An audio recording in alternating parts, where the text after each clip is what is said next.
ဖြတ်ပြချင်းတူတော့မှသူ့နေရာနဲ့သူပဲအသုံးဝင်နေဖြစ်ပါတယ်တရားတန်နေပေါ့နော်ခေါင်းကကြတော့လိုလဲခေါ်မတက်ဘူးမသိဘူးโอเคအားလုံးပဲမင်္ဂလာပါခင်ဗျာမဒီပြားပေါ့ဒီပြားစမ်းပြမယ်ဒီပြားကဘာတွေကိုစားလို့ရလဲဆိုတော့ကော်နဲ့တစ်သားနဲ့ကိုစားတဲ့ပြားပေါ့နော်โอเคကျွန်တော်လက်တွေ့ပြမယ်လက်တွေ့စမ်းပြမယ်ဒါကြတော့တန်နေစတီးတွေ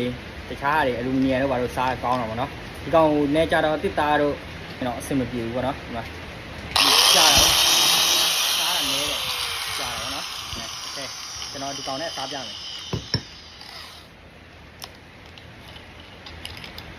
ပေါ်ဆိုရင်တော့စားဖို့တော့ဝေးသေးဒီကောင်က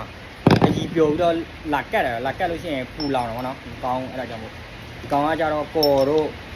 တစ်သားတို့စားလို့ရပါတော့ဒီမှာကြည်လားဒီမှာကြည်လားဒါကောတော့ပေါ့နော်ကောတော့ဆက်ပဲစားလိုက်တာခဏလေးပဲဆက်ပဲစားလိုက်ဒီအမြောင်းတွေကလည်းကျွန်တော်တို့အဲ့ကောင်နဲ့ပဲစားရတာပေါ့နော်ဒီမှာတစ်သားလည်းစားလိုက်ဆက်စားလိုက်တာနဲ့ကုန်ပြီအဲ့ဒါလေးတွေရှိတာပေါ့နော်ရုံးတယ်သူ့နေရာနဲ့သူသုံးဝင်တာပေါ့နော်ဒီကောင်နဲ့ဒီကကြတော့တန်နေစတီးတွေကိုမာကြောတဲ့ဟာတွေစားလို့ရတယ်ဆိုပေမဲ့ဒီလိုပျော့ပြောင်းတဲ့တစ်သားတို့ကော်တုံးတို့တော့သူစားလို့မနိုင်ဘူးပေါ့နော်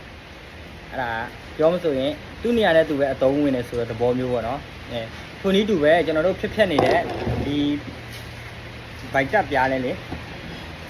ဒီဗိုက်တက်ပြားလဲဖြတ်တက်ပြားလဲပေါ့နော်တန်နေစတီးတွေတခြားဟာတွေမာတဲ့ဟာတွေပဲဖြတ်ရင်ဖြတ်လို့ရတယ်ဗျာဒီကော်တွေကိုဖြတ်ဖို့မလွယ်ဘူးပေါ့မရဘူးပေါ့မလွယ်ဘူးမဟုတ်မရတာဖြတ်တာအကြာကြီးဖြတ်မှာအပူလောင်ပြီးတော့လက်တွေမှာလာကတ်တတ်တာပေါ့နော်အဲ့အနေအများတယ်အဲ့ဒါမဖြတ်တာကောင်းတယ်ဒီပြားတွေနဲ့ကော်တွေကိုတစ်သားတွေမဖြတ်နဲ့ပေါ့နော်ဖြတ်ဖို့အတွက်ပြောချင်ပါတယ်โอเคဒီကောင်နဲ့ဖြတ်ပေါ့ကော်တွေတစ်သားတွေဖြတ်မလို့ဒီကောင်နဲ့ဖြတ်ဒီကောင်ကတစ်သားဖြတ်တဲ့ပြားကော်တွေလည်းဖြတ်ရရတယ်ရှယ်ပဲဂျီးတို့ခဏလေးပဲကော်တုံးတွေဖြတ်ဖို့အတွက်ကော်တုံးတွေကတော့လူတိုင်းတော့မသုံးပါဘူးကျွန်တော်တို့အလုပ်ရုံမှာပဲသုံးပြတာများပါတယ်ဒါပေမဲ့တချို့နေရာမှာလည်းသုံးရင်သုံးပါပေါ့စားသောက်ဆိုင်တွေမှာကျတော့စင်းဒီတုံးတွေလောက်တာပေါ့နော်ဒီကော်တုံးဒီမှာကော်တုံးပေါ့နော်တစ်သားပေါ့ပါဦးဒါတစ်သားဒီတစ်သားဖြတ်လို့ရတယ်ပေါ့နော်ဒီပြားနေနဲ့တစ်သားတွေကော်တုံးတွေဖြတ်လို့ရတယ်ဒီအပြားကြတော့လည်းတစ်သားတွေကော်တုံးတွေစားလို့ရတယ်ပေါ့နော်ဒီလိုမျိုးလေးပေါ့ဒါပေမဲ့ဒီအပြားတွေကကြတော့စတီးတို့တန်တို့အလူမီနီယံတို့ဘာတို့စားလို့ရတာပေါ့နော်ဒီကောင်နဲ့ကစတီးတို့ဘာတို့ဖြတ်လို့မရဘူးလားမဟုတ်ဘူးရတဲ့အပြားတွေလည်းရှိတယ်ဒါပေမဲ့ဖြတ်လို့ကတော့ဖြတ်လိုက်လို့ရှိရင်လူစီကိုပြန်ထိတာတွေအဲ့ဒါတွေရှိတယ်ပေါ့နော်အဲ့ပြန်ထိတာဘယ်လိုပြန်ထိတာဆိုတာသူရဲ့ထွက်လာတဲ့ဖြတ်စားလေ